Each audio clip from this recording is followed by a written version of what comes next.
Assalamualaikum dear students, hope you are fine. Today we solve unit number 6 probability exercise 6.1 question number 3. One alphabet is selected at random from the word mathematics. Find the probability of getting part 1 है इसका vowel, 2 consonant, 3 an E, 4 an A, 5 not M और 6 part है not T. ठीक है, आप देख लें the word mathematics contains 11 letter. Mathematics के टोटल जो वर्ड हैं वो 11 है लेटर। ठीक है, 1 2 3 4 5 6 7 8 9 10 11। ठीक है, let's break down the problem. Step 1 में हम क्या करेंगे, आइडेंटिफाई करेंगे वावल्स और कॉन्सोनेंट को, कितने वावल्स हैं और कितने कॉन्सोनेंट हैं। ठीक है, वावल इसमें क्या है, ए ई और आई इसमें वावल है। टोटल 3 वावल्स हैं। पीछे जो रह गए वो सारे इसके कॉन्सोनेंट हैं। वो जी एम रह गया, टी रह गया, एच रह गया, ठीक है, फिर एम रह गया, फिर टी रह गया, सी रह गया और एस रह गया। ठीक है, तो टोटल जो कॉन्सोनेंट है वहाँ बस 8 हो गए। समझ आ गई। अब पार्ट 1 था वो में क्या था, probability of getting a vowel. हमें प्रोबेबिलिटी फाइंड करनी थी कि वावल्स कितनी बार इसमें हैं। ठीक है, the favourable outcomes are A E I, 3 vowels थे। ठीक है, total letters is equal to 11। Total letters कितने थे, 11 थे। Probability of vowels is equal to number of vowels divide by total letters is equal to 3/11। ठीक है, part 2 से क्या था, probability of getting a consonant. ठीक है, द फेवरेबल आउटकम्स आर, अब कॉन्सोनेंट कौन से थे, M T H M T C S, 8 consonant थे। ठीक है, और टोटल लेटर कितने थे, 11। Probability of consonant is equal to number of consonants divide by total letters. तो नंबर ऑफ कॉन्सोनेंट कितने थे, 8 डिवाइड बाई 11। ठीक है, पार्ट 3 में क्या क्या क्या कह रहा था, क्या फाइंड करो probability of getting an E, कि ई जो है वो मैथमेटिक्स जो वर्ड है उसमें कितनी बार आया है। The letter E appears once in the word, probability of E is equal to number of E is divide by total letters. तो ई एक बार आया था, 1/11 इसकी प्रोबेबिलिटी आ जाएगी। ठीक है, पार्ट 4 में क्या कह रहा है, probability of getting an A, कि ए कितनी बार आया है।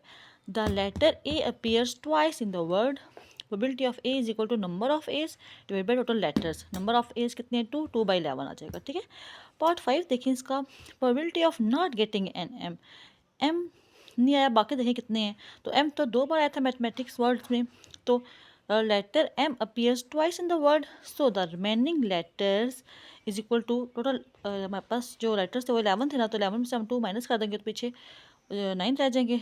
9 ऐसे लेटर्स हैं जो एम नहीं है। ठीक है, एम हमने बताया था ना कि एम नहीं आया। ठीक है, तो पीछे जो लेटर रह गए वो टोटल 9 है। Probability not M is equal to number of non M letters divide by total letters. तो जो एम लेटर्स नहीं थे वो 9 थे, 9/11 आगे इसकी प्रोबेबिलिटी। ठीक है, लास्ट इसका था probability of not getting a T, कि टी हमारे पास ना आए। ठीक है, उसकी प्रोबेबिलिटी फाइंड करनी थी। The letter T appears twice in the word, so the remaining letter is equal to, इसके भी 2 दफ़ा टी 2 दफ़ा आया है। ठीक है, तो 11 में से 2 को माइनस कर देंगे, इज इक्वल टू 9 आ जाएगा। Probability not T is equal to number of non T letters divide by total letters. तो 9/11 इसका आंसर आ गया। ठीक हो गया, अब क्वेश्चन नंबर 3 कंप्लीट हो गया। क्वेश्चन नंबर 4 करते हैं। Aslam rolled a dice. What is the probability of getting the numbers 3 or 4? Also find the probability of not getting the numbers 3 और 4। ठीक है, असलम ने क्या किया है, एक डाइस को रोल किया है। डाइस में टोटल जो नंबर्स होते हैं वो कितने होते हैं, 1 2 3 4 5 6। ठीक हो गया, पहले जो हमने प्रोबेबिलिटी फाइंड करनी होगी वो देखना होगा 3 और 4 कितनी बार आए हैं। दूसरा हमने देखना होगा कि 3 और 4 नहीं आए। ठीक है, बाकी जो लेटर हैं वो कितनी बार आए हैं। Aslam rolls a standard 6-sided die where each face is numbered 1 2 3 4 5 6। Step 1 क्या होगा, टोटल पॉसिबल आउटकम्स मैंने फाइंड करनी है, तो वो कितनी होंगी, वो 6 होंगी। The total number of outcomes when rolling a dice is 6। ठीक है, हम डाइस को रोल करते हैं तो एक बार 6 आएगा, दूसरी बार 2 3, तो टोटल तो हमारे पास जो आउटकम है वो 6 ही होंगे। ठीक है, हमने प्रोबेबिलिटी क्या फाइंड करनी है, ऑफ गेटिंग द नंबर्स 3 और 4। एक डाइस को अपने फेंकना है। ठीक है, तो 3 और 4 आने की कितनी प्रोबेबिलिटी है, एक बार 3 आएगा, दूसरी बार 4 आ जाएगा।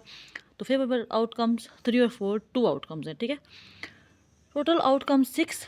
द प्रोबेबिलिटी ऑफ गेटिंग 3 और 4, 1 2 3 4 5 6 में 3 और 4, एक बार 3 आता है, एक बार 4 आता है, बट मतलब 2 टोटल हो गए हैं। ठीक है, तो प्रोबेबिलिटी ऑफ 3 और 4 favourable outcomes divide by total outcomes is equal to 2/6, 2 1 time 2, 2 3 time 6, तो 1/3 इसका आंसर आ गया।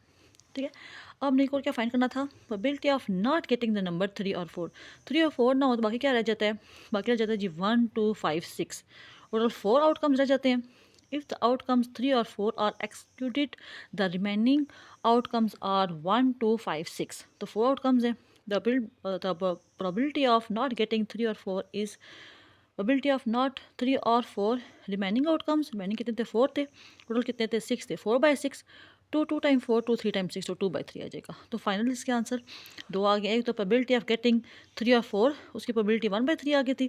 प्रोबेबिलिटी ऑफ नॉट गेटिंग 3 और 4 वो 2/3 आ गई थी। ठीक हो गया, हमारे 2 क्वेश्चन कंप्लीट हो गए।